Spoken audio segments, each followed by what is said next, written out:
Hei, tervetuloa Hatha Jooga-harjoituksen pariin.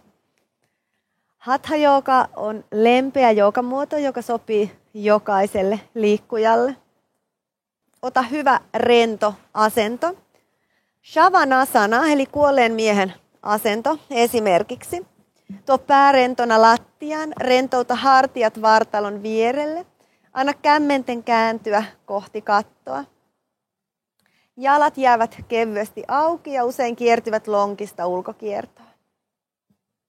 Paina kantapäät voimakkaasti kiinni lattiaan. Paina lapaluiden yläreunat voimakkaasti kiinni lattiaan. Jännitä itsesi kaarelle irti lattiasta.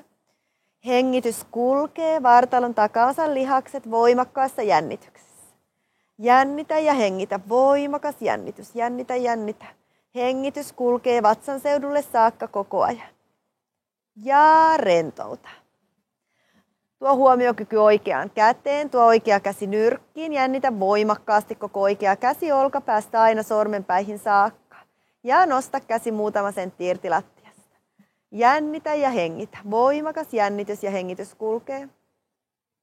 Jännitä ja hengitä, jännitä ja rentouta.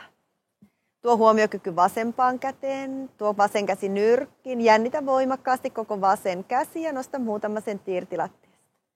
Jännitä ja hengitä.